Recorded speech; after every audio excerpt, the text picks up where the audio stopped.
Welcome to the Self-Discovery Files, a place for reflection, challenge, and becoming who you're meant to be. I'm your host, Dylan Phipps. You can find me on TikTok and Instagram at @TheDylanPhipps for more daily insights. Enjoy. Okay, let's do this.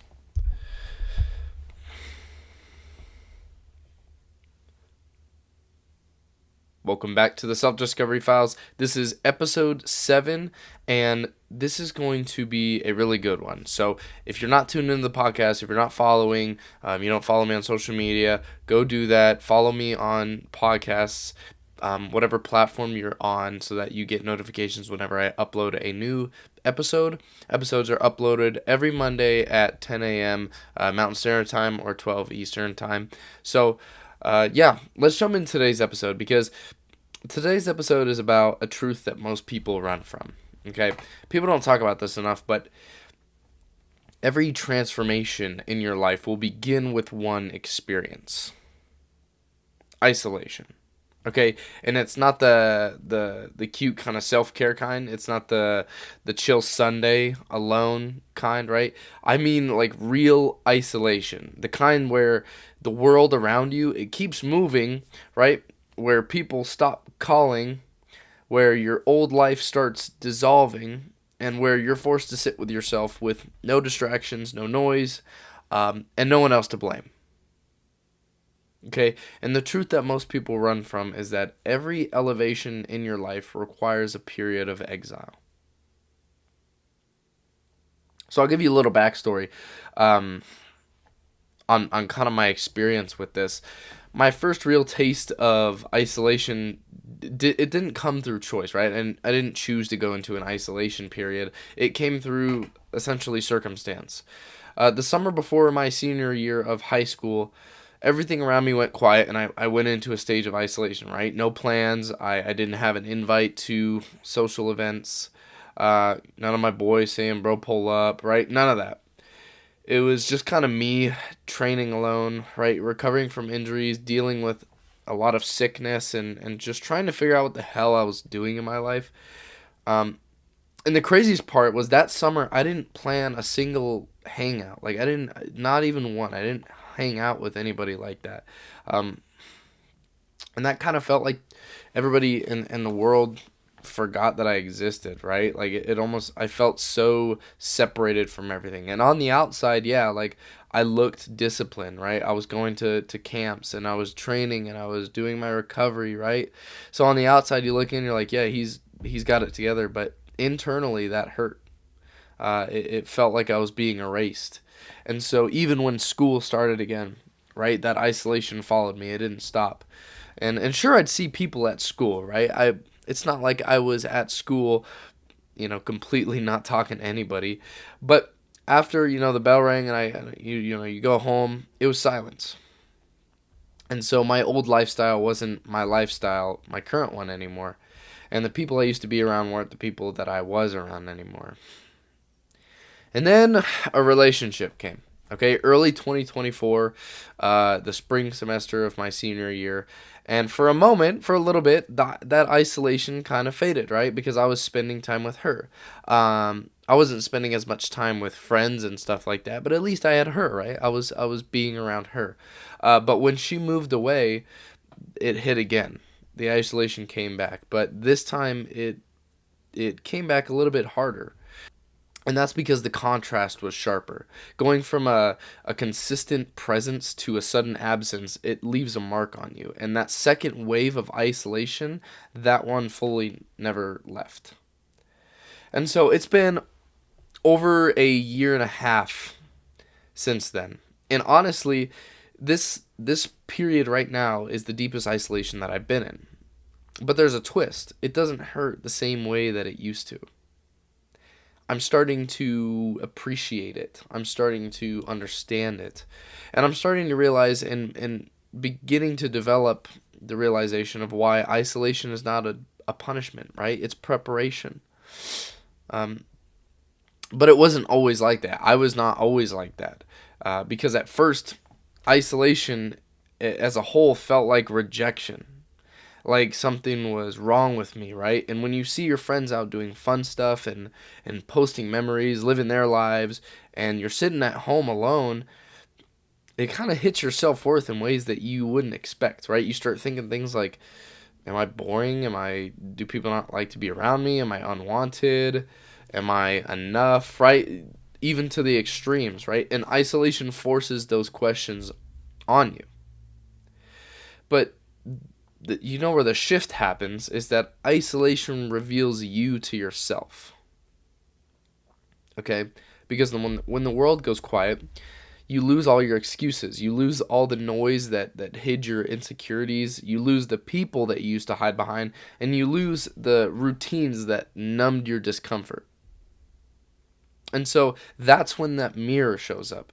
The mirror that doesn't flatter you and ego boost you, and the mirror that doesn't lie to you.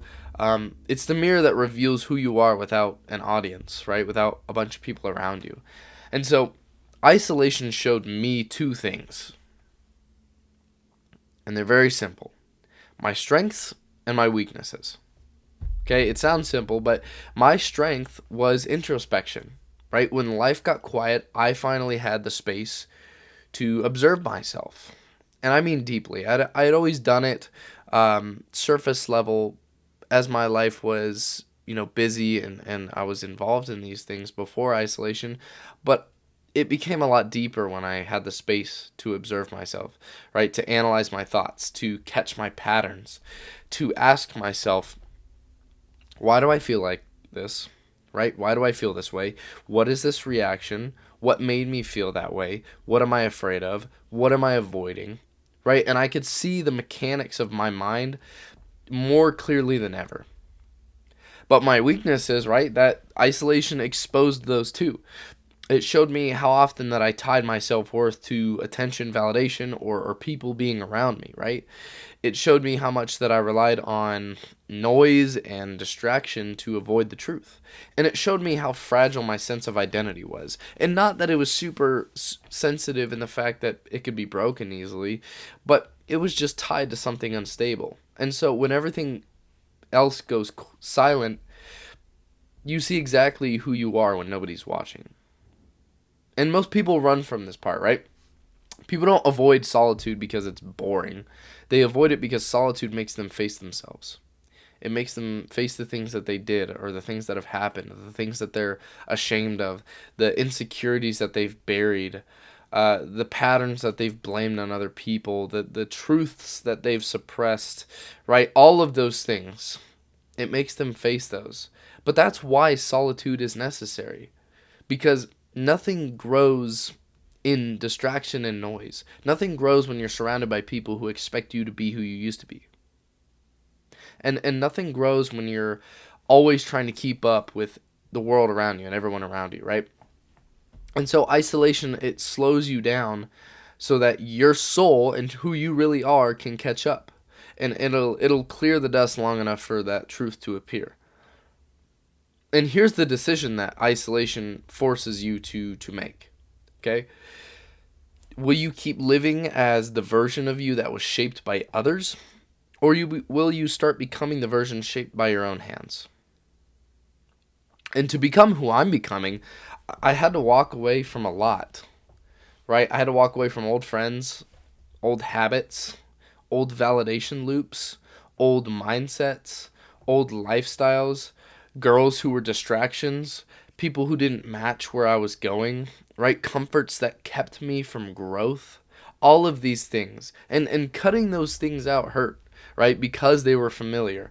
They felt safe, right? They were a place of comfort and familiarity, and that's what we like, right? But the truth is, familiarity isn't always healthy, right? Even though it feels like home, comfort isn't always aligned. And so sometimes the things that once held you together are the same things that are holding you back. So isolation isn't losing the world in its entirety, as you might think it is. Isolation is losing the world that was wrong for you. Okay? And only then can the real elevation of yourself begin. Okay? People will confuse isolation with loneliness because they've never actually sat with themselves long enough to understand the difference. Because there is a big difference. Okay? Loneliness is emptiness, right? Loneliness drains you. But isolation rebuilds you. It's evolution. But most people never make it to that second part because they run the moment that silence gets louder for them and it gets harder for them. And it will. The silence does get loud. When the people leave, when the distractions stop, when the noise dies down, your mind will suddenly start talking to you in a voice that you can't ignore, no matter how hard you try. You'll start hearing, thoughts that you've been avoiding for years. You'll start remembering things that you might have pushed down and you didn't remember before. You start seeing patterns that were easier to blame on other people. That whole part is the part that people run from. It's not the silence, it's the truth inside of that. Okay? But the truth about isolation is this. It's not about abandonment. It is an abandonment. It's alignment. Okay? You might think that it's like, oh, I'm abandoning myself to find a new version of myself. But realistically, life removes the people that you no longer match. Life will strip away the routines that keep you stuck. Life cuts the noise so that you can finally hear the signal for yourself. And so people think that isolation means that something went wrong, right? That you did something wrong, that you are something wrong, that something's wrong with you. But what if isolation is what happens when everything is finally going right? What if isolation is not life taking things away from you, but life clearing space for who you're becoming? See, there's a spiritual layer to this that you can understand when you've actually lived it. Sometimes God isolates you before he elevates you. Right? It's not to punish you, but to prepare you. And you can apply this in whatever facet you'd like. If you want to say that life isolates you before it elevates you, cool. But regardless, it's not to take things away, but it's to take away the things that were taken from you. Okay, if you're surrounded by the wrong people, the wrong influences, the wrong energy, you can't grow. Okay, the soil is wrong. Your atmosphere is wrong. Your environment is wrong, right? You can't elevate if you're stuck in a place that's designed to keep you the same. If you plant a plant in the wrong soil, in the wrong environment, without the right ingredients for it to grow, what's it going to do? It's going to die. Right? Isolation pulls you out of that environment, and it forces you into a space where elevation is finally possible. And so that's why isolation feels painful at first, right? You're shedding. You're losing people you once built your identity around. You're letting go of the habits that used to comfort you. You're walking away from a version of yourself that can't survive at the next level that you see yourself at. And so understand this. If anything, transformation in any facet demands sacrifice. And sacrifice always feels like a loss before it feels like growth. The people who quit during isolation, periods of isolation, right? Those are the people who never change. And to be honest with you, it is a ton of people that you see around you. Okay, they crawl back to the same friends, the same people, the same routines, the same validation that they were trying to escape, just so they don't have to face themselves and get uncomfortable, right? Isolation isn't meant to break you, okay? It's meant to remake you, right? It's a reset. It's a stripping away of all the fake parts so that the real parts can finally breathe. And so here's the thing that most people won't admit, because there's a couple things that a lot of people kind of brush by, okay? Your old life, it can't come with you to your new one. And that's a lot of where people go wrong. They try to bring their old habits, their old wants, their old routines, their old goals into their new one. And so they end up failing as a result of that. Your old identity can't fit inside your new potential, right? Your old habits can't sustain your new standards that you have set for yourself. And you will feel that tearing sensation, right? It's a stretch between who you were and who you're becoming. You'll feel that tension and that pull, right? When decision making, when one thing pops up and then your old habits pop up, the new one versus the old one, you'll feel that tension. That stretch between the two is isolation. And when you're in that stage, it feels like everyone forgot about you. It feels like the world kind of left you behind. Like you're losing everything. You don't know who you are. But what's actually happening is the opposite, okay? You're losing what wasn't real. So you can actually build what is. Okay, isolation revealed to me personally that it showed me that I didn't need a crowd to know who I was. That I didn't need a bunch of people to tell me who I was or know who I was. It showed me that I didn't need validation from other people to feel whole, or that I didn't need constant company to feel valuable. Okay, isolation stripped away the noise long enough for me to hear myself, right? And I'm one of those people that always analyzed my thoughts and my actions and my desires and all that kind of stuff. But this was the real thoughts, my real desires, my real wounds, my real strengths. Because when everything around you stops, everything inside you starts.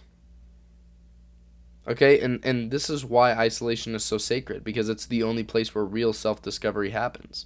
You learn who you are without applause, you learn who you are without attention, comfort, right? When there's nobody to perform for. That version of you, the one that shows up during isolation, that's the one that's real. And that is the version of you that will carry you into the life you're building, and that will anchor you when things get difficult, that will lead you, not follow, right? And so isolation is where your future self is born. But the caveat is that you only meet that version of yourself if you stay long enough in the silence to hear them speak. That's awesome. And so once you understand the purpose of isolation, okay, you stop fighting it and escaping it and resenting it, right? You start actually respecting it. Because isolation is not a pause in your life, right? It's a construction phase, it's a building phase, it's a development phase. And that brings us right into the next section of what I want to kind of talk about, which is the difference between loneliness and solitude, right? And how choosing solitude builds you into somebody that is unbreakable and is grounded in concrete. Okay, and the truth is, most people never learn the difference between the two, between loneliness and solitude, and so that's why they fear being alone. Okay, loneliness is when you're empty, right? When you feel like something is missing, right? That's what it feels like. But solitude is when you're becoming something, right? It feels like something is forming. And so people group these together because and they think they're the same because both of them happen in silence, right? But silence doesn't define the experience in totality, your mindset does. Okay? Loneliness is a reaction. It's a reaction to your external environment. But solitude is a decision. Loneliness is I wish someone was here right now. That's what you say to yourself. And solitude is saying I am exactly where I need to be, and you're choosing that. And so that's in the shift from one to the other, right? Going from the person that says that, I wish someone was here right now. I wish I had somebody to do XYZ or to comfort me, whatever. The shift from that into choosing to be alone and being like, I'm exactly where I need to be, that is the entire journey of isolation. Okay? Because the truth is, isolation becomes painful when you resist it, but it becomes super powerful when you embrace it. Okay? Because isolation is not meant to be a void of emptiness or anything like that. It's meant to be a workshop, right? Where your emotional muscles are built, where your self-worth is kind of recalibrated and measured again, internally, right? Where your identity gets rewritten and where your spirit gets strengthened, all of that, right? And so when if you treat isolation like punishment, okay, you waste it. It's no good. But if you treat isolation like it's preparation, you can do some serious transformation. Okay, the version of you that can sit alone without breaking, that version is super dangerous and grounded and unshakable. You'd be so surprised at what you can achieve because the world can't take anything from you if you're not relying on the world to feel whole. And that's what it is. It's training to be self-led. It forces you to figure out how to generate your own validation, your own confidence, your own peace, your own identity, your own discipline, your own motivation, right? You don't have to rely on anything else to feel whole. You stop being emotionally dependent and reactive and needy and pulled by every opinion and mood and energy around you. Solitude builds emotional independence, which is the foundation of strength. And let me tell you that something that nobody will tell you, your breakthroughs won't happen in groups. Okay? They're not going to happen at parties. They're not going to happen when you're surrounded by noise and distracted, all that kind of stuff. Breakthroughs happen when you're alone. Okay? Your mind needs space to stretch and grow. Your spirit needs quiet to be able to speak to yourself. And your identity, it needs distance from the world to rebuild itself into a new version of it. Okay, every strong season of your life will come after a quiet one. Right? You know this. Without bad, there isn't good. And so every elevated version of yourself will come after a stripped version of yourself. Every breakthrough that you have will come after a breakdown that nobody saw. And I guarantee you've already had one of those moments that you can relate that to. Okay, so solitude is where you sharpen that, right? Cut away the old versions and confront the demons that you've used to outrun. Admit what you've been avoiding. Accept the truth of who you've been and who you are right now. And then you decide who you're going to be. Okay? It feels heavy at first, okay? And that's okay. You're carrying everything that you've buried, right? But once you work through that, okay, once you face those pieces, and it doesn't have to be fast, it can be just slowly. Okay, solitude becomes the lightest experience in the world. Because there's nothing left to hide from. You're not running anymore. You're not trying to hide from anything that you've done in the past or just don't want to face. You're present. You're clear. You're grounded. Okay, and that becomes a sanctuary where you rebuild and recharge and reconnect with who you actually are. Okay, people think that solitude is scary because they're used to defining themselves through other people. Right? And that's a hard thing to hear. And if you really think about it, they're used to being distracted from their real feelings, okay? They're used to having the other people drown out the truth, right? But when you choose solitude, and I mean really choose it, okay? You will finally hear the voice underneath all of that, okay? You'll hear it and it'll say this is who you are, right? This is what you want. This is what's wrong, right? This is what you need to change. Okay, that voice is quiet and it's calm. It doesn't yell at you or beg. It's subtle. And most people never hear it because they're never alone long enough to listen. And I know that sounds crazy, right? But this is where you develop intuition, that deep internal compass that guides your life, not with logic, but with truth, right? When you're constantly around people, right? Expectations, different distractions, drama, other people's opinions, that internal compass gets jammed. But when you're alone and everything slows down, that compass resets. Okay? And once you reach that point of solitude, you stop settling and chasing and begging. You stop tolerating people that drain you, and you stop accepting environments that shrink you.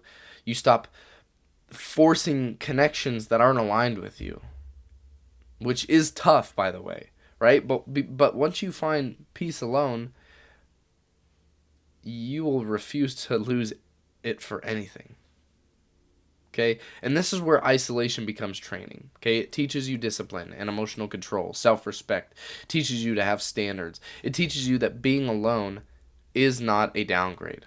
It's a phase. It's a strategic phase. Right? Isolation is where you train the qualities that people admire later. And those, a couple of examples of those are strength, confidence, discipline, purpose, clarity, faith. These things are not built in crowds around other people, okay? They're built in silence. And once you understand that, you stop complaining about isolation and you start using it. You start asking, who am I becoming right now? Right? What is this isolation in this period in my life trying to teach me? Because isolation is never empty as it seems, as it feels. It's full. It is completely full. It's full of lessons, it's full of truths, it's full of transformations, it's full of confrontations, but only if you stay there long enough to receive those. And so that really brings us to the final piece of this episode, okay? The challenge, right? How do you actually embrace your isolation and use it to rise into the next version of yourself, right? How do you let that solitude sharpen you instead of break you? Okay, so just before we get into that, just you need to know that isolation is not the enemy. Okay, it's the doorway. Every version that you're proud of, every meaningful shift that you've made, every moment where you feel yourself leveling up, it happened because life pulled you away from what was distracting you. Okay, slowing you down or separating you from what you really was supposed to do. Okay, and at first that isolation will feel like loss. Do not be mistaken. It'll feel like you're being stripped and emptied and abandoned.